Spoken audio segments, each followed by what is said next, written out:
과 이런 그런 게 없어. 여유가 없다 이런 거야. 그게 일본 사람하고 제가 편견을 가진 거 아니고. 근데 일본 사람도 나 이제 일본을 잘 모르면서 보니까 뭐 그것도 뭐 너무 심각하게 오 하고 뭐 그냥 화를 팍팍 내고 이러는 게 많은 것 같던데. 안 그렇습니까? 남아지. 그런데 그게 이제 내가 보면 저기 서양에서 보는 드라마나 전쟁 드라마 이런 데서 보기 힘들고 통솔 자체가 성내는 거. 그러니까 물론 그 여파겠지. 요새도 신문에 나오잖아요. 대통령이 뭐 화를 되게 대로했다 뭐 뭐라 하지 진노는 아니라도 그런 마찬가지인데 그거는 이제 연기는 앞으로 좀 문제가 그러니까 있어요. 지금 또 이제 김범민을 연기한 그 이종수 역일 때 김범민 역을 했던 이종수 씨 연기인데 우리 이주천 교수님이 오늘 짝심하고 나오셨으니까 탤런트 여러분 혹시 안 보시더라도 나중에는 꼭 보세요. 근데 그 이제 그 김범민이가 김춘추의 첫째 아들이거든요. 그리고 이제 그 김유신의 동생과 김춘추가 결혼했지 않습니까? 그렇죠. 그 아들입니다. 그러니까 김범민은 김유신의 무장의 DNA와 김춘추의 정치 외교적인 DNA가 이게 믹스된 아주 이상적인 통일 신라 시대에 가장 뛰어난 군주입니다. 그다음 문무 그대로 문무왕, 문무가 무가 겸비한 왕이에요. 그래서 김춘추가 김춘추하고 김유신의 합작품입니다. 그렇지. 그렇게 이름 그 자체네. 그렇죠. 그리고 이 김범민이가 왜 이런 인물이냐면은 그 당과 전쟁을 했지 않습니까? 7년 전쟁. 7년 전이었을까? 이렇게 생각하십시오. 지금 우리가 북한으로 북진했는데 중공이 들어왔습니다. 그러면 우리나라가 중공군하고 싸워서 물리친 그런 거 마찬가지예요. 근데 김범민이가 이 당나라와 최후의 결전을 했는데 무려 7년 전쟁을 이겼거든요. 근데 그게 성사는 있었습니다. 자기 생각 조정이 다 반대해서 이게 안 된다고. 그때 당나라 정세가 좀 그렇죠. 그 뭐냐면 당나라에 미국은 뭐 이렇게 당나라에 자기 동생 그 김인문 밑에 동생이 당에 모든 정보를 알려줬어요. 동생이. 그리고 당나라 조정에 자기 뭐 스파이라고 하지만 그 정보들이 있으면서 세작들이 그 당과 그 소송 특히 돌골 가서 이런 그들과 전쟁 그걸 알고 양면 전쟁을 한 거죠. 그러니까 당나라가 다른 나라와 전쟁을 벌릴 때 그때 신라는 당을 친 겁니다. 그런 속에서 이제 그 외교와 전쟁을 믹스하면서 뭐 당고장한테 미안하다 했다가 또 이제 뭐 전세가 또 불리할 때 미안하다고 내고 바쳤다가 또 나중에 이제 유리한 거 또 쳤다가 또 뭐 그래 내문도 바치고 치고 따지고 굉장히 그걸 잘해요.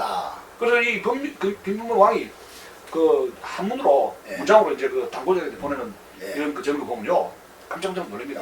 그러니까 김범민 그의 동생 김인문이 한학에 정통을 했어요. 뭐 중국어도 마찬가지고.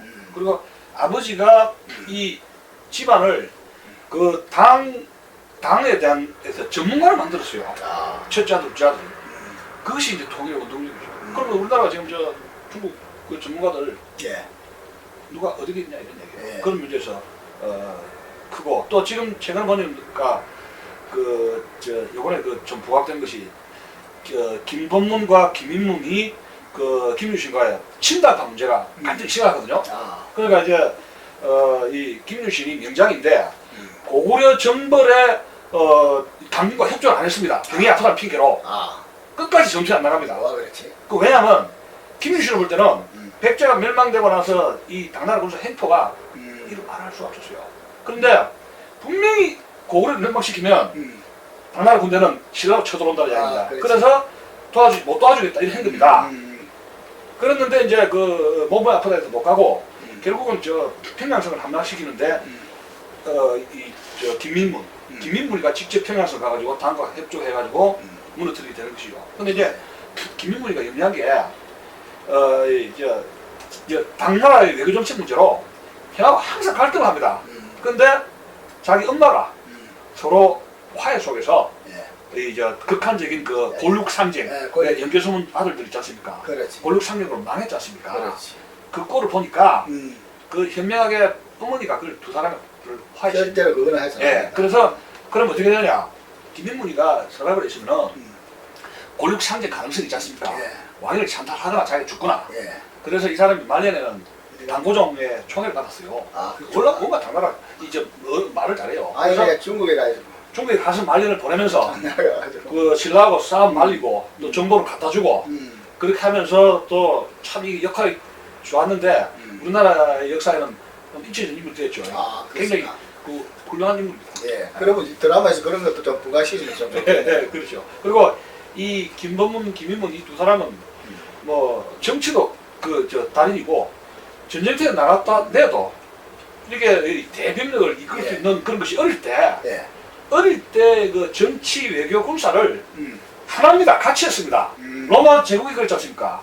군단장들이 황제도 되고 또 이제 저 고려 때는 그 서해라든가 강남찬이 문신인데 야, 병력을 거느리고 그렇지. 저 거란 쪽으로 쳤지 않습니까? 그렇지. 그 문무경제였어요. 예, 그래서 김범문, 김인문 이 사람들이 원래 그저 김추주도 마찬가지지만 파랑계의 저 풍월도 파랑계도 있거든요. 그래서 이 김주씨도 마찬가지입니다만은 신라가 통일하게 된 힘은 두 가지입니다. 하나는 화랑도, 화랑도. 화랑도 정신, 파랑들. 그렇지. 그다음 두 번째는 불교입니다. 불교. 그 두 개의 힘인데 재미난 거는 이거 저 신라가 삼국을 통일했지 않습니까? 예. 그러면서 얼마 못 가서 화랑이 붕괴됩니다. 화랑.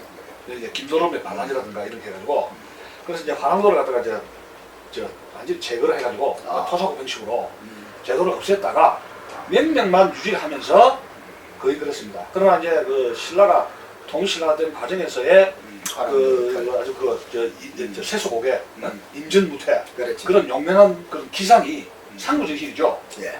사라지게 됩니다. 왜냐하면 이게 저